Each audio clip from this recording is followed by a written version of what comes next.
നമ്മൾ ഇന്നലെ പറയണ്ടായിരുന്നു എന്താണ് നാളെ ഫാമിലി വരും എന്ന് പറഞ്ഞിട്ടുണ്ടായിരുന്നു. അതിൻ്റെ പ്രൊമോ കണ്ടിട്ടുണ്ടായിരുന്നു. അപ്പോൾ ബിഗ് ബോസ് ലൈവ് അപ്ഡേറ്റിലേക്കാണ് ഇപ്പോൾ വന്നിരിക്കുന്നത്. അപ്പോൾ അങ്ങനെ ഫാമിലി വന്നിട്ടുണ്ട്. ഒരു ഇന്നോവ കാറിൽ നമ്മൾ പറഞ്ഞ ഇന്നോവ കാറിൽ വന്നിട്ടുണ്ട്. ആദ്യം നമ്മൾ പറഞ്ഞത് ജാസ്മിൻ്റെ അൻസിബയുടെ ആയിരിക്കുന്ന കുറേ പേര് വന്ന് അഭിമുഖങ്ങൾ പറയണ്ടായിരുന്നു. ജാസ്മിൻ്റെയും അൻസിബേൻ്റെ ആയിരിക്കും.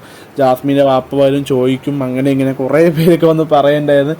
പക്ഷേ അതെല്ലാം തെറ്റായിരുന്നു. ഇപ്പോൾ വന്നത് നമ്മുടെ ഋഷിയുടെ ഫാമിലിയാണ്. ഋഷിയുടെ സ്വന്തം അമ്മയും അനിയനുമാണ് വന്നിരുന്നത്. അപ്പോൾ എന്താണ്, ഒന്നാമത്തെ കാര്യം, ഋഷി ആദ്യം മുതൽ ഡേ 1 മുതലുള്ള ആളാണ്. പിന്നെ പുറത്തൊന്നും പോയില്ല, അസുഖം കാരണമോ പ്രശ്നം കാരണം മറ്റുള്ളവർ പോയ പോലെ പ്രശ്നമൊന്നും പോയില്ല. അതുകൊണ്ട് പുറമേ യാതൊരു അറിവുകളൊന്നുമില്ല ഋഷിക്ക്. അപ്പോൾ അമ്മേനും അനിയനും കാണുമ്പോൾ സ്വാഭാവികമായിട്ട് ഋഷിക്ക് നല്ല പോലെ ഇമോഷണൽ കണക്റ്റും എല്ലാം ഭയങ്കര കരയാനെല്ലാം ചാൻസ് കുറേ ഉണ്ട്.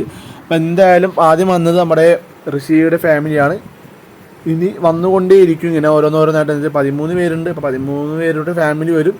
എല്ലാവരും കാത്തിരിക്കുന്നത് ജാസ്മിൻ്റെ ഫാമിലി വരാനാണ് കാത്തിരിക്കുന്നത് എല്ലാവരും പറയണത്. എന്തോ അങ്ങ് നോക്കാം. പിന്നെ അത് മാത്രമല്ല, അതിനോട് വേറെ സംഭവം ഉണ്ടായിരുന്നു. സായി കാറ് മഞ്ഞ കണ്ടപ്പോൾ സായി വിചാരിച്ച എന്താണ് കാറ് ബേസ് ചെയ്തിട്ടുള്ള ടാസ്ക് ആയിരിക്കും. അപ്പോൾ സായി പറയേണ്ടത് കാറ് ബേസ് ആണെങ്കിൽ ഞാൻ ഉറപ്പായിട്ട് അടിച്ച് പൊളിക്കും, ടാസ്ക് പൊളിച്ചെടുക്കും, ഞാനായിരിക്കും വിന്നർ എന്നൊക്കെ പറയേണ്ടത്. ഇത് മറ്റേ രക്തം തിരിച്ചു തരണ പോലെ കാറിനെ കാണുമ്പോൾ സായിക്ക് ഒരു ഇതുണ്ട്. അതല്ല, സായി കാറുമായുള്ള ബന്ധം അത്രക്കും ആത്മബന്ധമാണ് സായിയും കാറുമായിട്ടുള്ള. അപ്പം നമുക്ക് ഇനി അടുത്ത ഫാമിലി വരുമ്പോൾ എന്തായാലും നമ്മൾ അപ്ഡേറ്റ് ചെയ്യുന്നതാണ്. അപ്പോൾ അടുത്ത വീഡിയോ കാണാം.